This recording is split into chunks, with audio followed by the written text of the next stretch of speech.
তাই সেখান থেকে একবার চলে যাই উত্তরবঙ্গে, শিলিগুড়িতে প্রাক হীরক জয়ন্তীর পুজো, অর্থাৎ 59 বছর। তাই শিলিগুড়ির সংঘশ্রীর পুজো এবারে নজর কেড়েছে প্রাক হীরক জয়ন্তীতে 59 বছরে। আরো বিস্তারিত সরাসরি শিলিগুড়ি থেকে রণজিৎ তুলে ধরবে। শুভ সপ্তমী রণজিৎ, স্বাভাবিকভাবেই বারোয়ারি পুজো প্রাক হীরক জয়ন্তীতে, হীরক জয়ন্তীর দোরগোড়ায় দাঁড়িয়ে বাড়তি উচ্ছ্বাস উন্মাদনা নিয়ে আয়োজন, এবার সংঘশ্রী কি তুলে ধরেছে?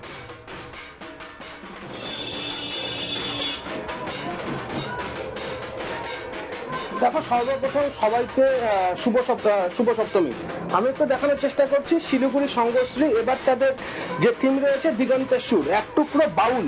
সেই বাউল সংস্কৃতি অর্থাৎ বীরভূমের বাউল সংস্কৃতি থেকে এই সংঘশ্রী ক্লাবে তুলে আনা হয়েছে।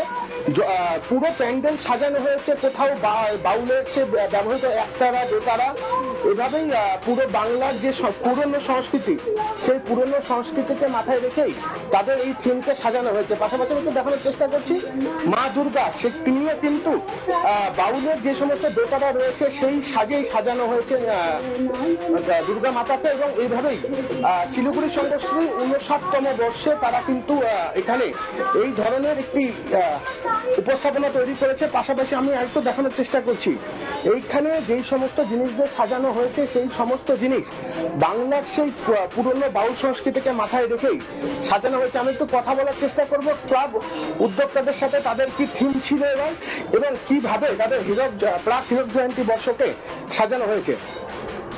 দাদা, আপনার নাম? অভিষেক মালাকার। কিভাবে সাজানো হয়েছে এবার? দেখুন, সংঘশ্রী ক্লাব প্রত্যেক বছরই চেষ্টা করে নতুনত্ব কিছু দেওয়ার চেষ্টা করে। এবছর আমাদের প্রাক হীরক জয়ন্তী বর্ষ।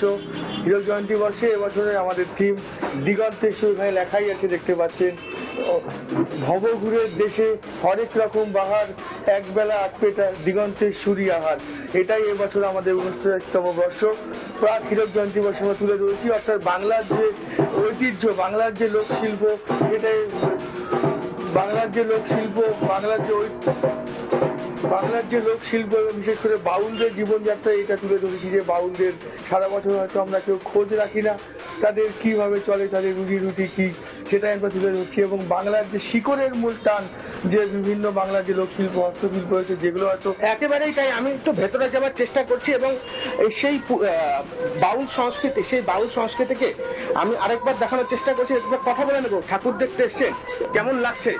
খুব ভালো। বাংলার পুরনো সংস্কৃতি, বাউল সংস্কৃতিকে তুলে আনা হয়েছে, মানে এক টুকরো বীরভূম, শিলিগুড়ির মাটিতে এক টুকরো বীরভূম। কেমন লাগছে, কেমন ভাবে উপভোগ করছেন? খুব ভালো লাগছে যে এখনো পুরনো ঐতিহ্যগুলোকে সবাই মেনটেন করার চেষ্টা করছে। তো এই জায়গায় এসে মনে হচ্ছে হ্যাঁ, গ্রাম বাংলায় এসে পৌঁছে গেছে। কাকিমা, বাড়ি কোথায়? মালবাজার। কেমন লাগছে এখানকার পুজো? ভালো। বাউল সংস্কৃতি বাংলার অত্যন্ত পুরনো সংস্কৃতি, এই শিলিগুড়ির মাটিতে দেখতে পেরে কেমন লাগছে? ভালো লাগছে। আমি আরেকজন পেছনে রয়েছে, তার সাথে একটু কথা বলার চেষ্টা করব। কোথা থেকে এসছেন? এখান থেকে হাতে। কেমন লাগছে সংঘশ্রীর পুজো? ভালো লাগছে। বাউল সংস্কৃতি বাংলার অত্যন্ত পুরনো, হারিয়ে যাওয়া সংস্কৃতি, এক শিলিগুড়ির মাটিতে এক টুকরো বীরভূম। কেমন ভাবে উপভোগ করছেন? খুব ভালো করছে, ভালো লাগছে, নতুনত্ব হচ্ছে কিছুটা, ভালো লাগছে বেশ। একেবারেই তাই। যারা দূর দূরান্ত থেকে ঠাকুর দেখতে এসছেন তারা বলছেন ভালো লাগছে, কারণ শিলিগুড়ির মাটিতে এই ধরনের প্যান্ডেল এই প্রথম। বাংলার হারিয়ে যাওয়া সংস্কৃতিকে মাথায় রেখেই সেই বাউল সংস্কৃতিকে তুলে আনা হয়েছে। পাশে রবীন্দ্রনাথের একটি প্রতিকৃতি বানানো হয়েছে, যেখানে একতারা হাতে রবীন্দ্রনাথ রয়েছেন। পাশাপাশি তার একেবারেই দিগন্তের সুর বেঁধেছে মানুষকে।